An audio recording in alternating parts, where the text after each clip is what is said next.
कि दुनिया में सबसे बलवान कौन चीज होगा? समय। क्या भैया? ऐसा चीज है कि सबको अपने बस में करके अपने तरीके से नाचना चाहता है। तो कहना है क्या? केहू के छोड़ी ना छोड़ ले गोबा, अरे केहू के छोड़ी ना छोड़ ले गो बाते भैया समय के फेरा हो। बात हो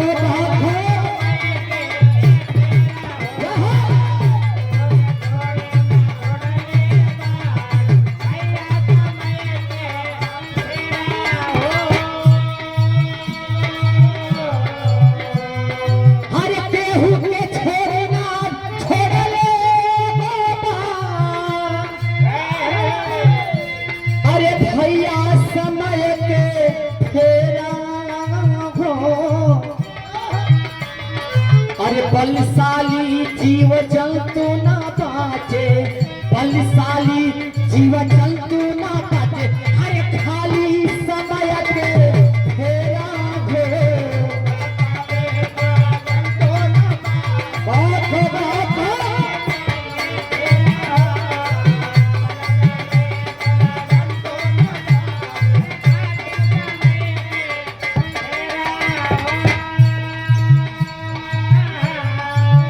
समय का चक्र केकरा ऊपर चलल के रहे का बन गई।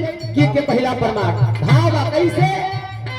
हर आई समैया हरिश चल दबे दुर्गा घाटिया बरले हो।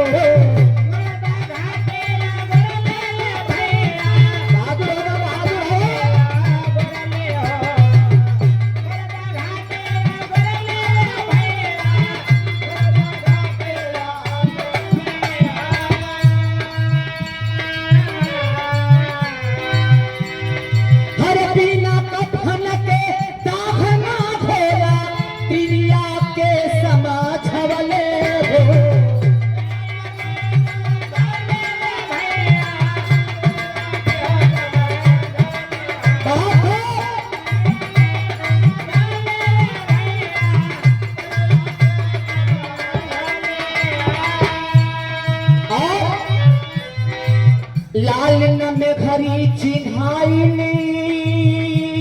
होबा, अरे लाल न में घरी चिन्हाई हो बाटे, अरे खाली समय के फेरा हो।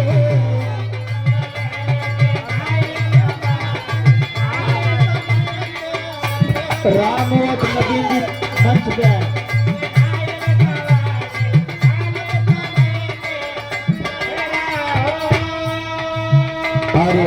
हम सबके गुरु परम पूज्य आदरणीय सचिव प्रभारी आजमगढ़ मंडल और विधायक जगत के 6 कलाकार जिनके दरवाजे हम सभी लोग आए हैं।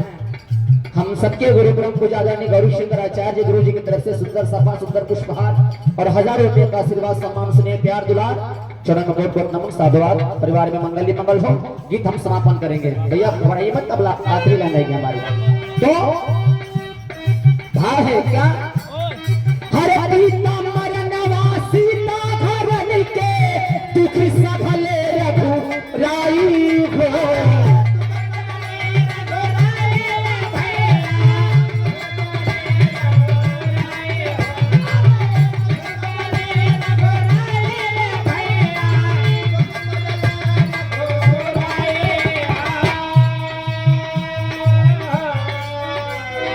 हरे पिताई रावण नागी बचले चुर भैले प्रभु ताई हो।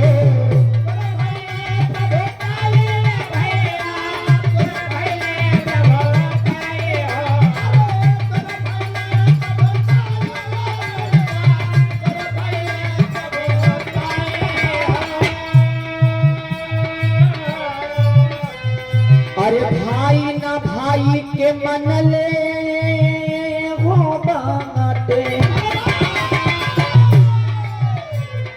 अरे भाई ना भाई के मनले हो बाटे खाली समय के फेरा हो।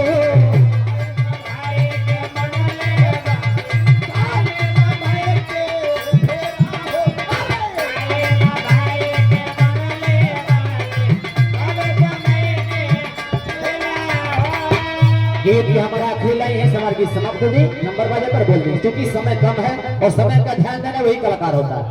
और दरोगा साहब बैठे हमारे सामने भैया के भी कोट नमन करते हैं, साधुवाद। आखिरी लाइन हमारी गीत की होगी और जो भैया बाकी सभी लोग गा के ही जाएंगे, गुरु जी का आदेश है। तो भाव है क्या, हरे गुरु बिहारी गुरु बातू जी स्वर्ग में पहले भाजनिया हो।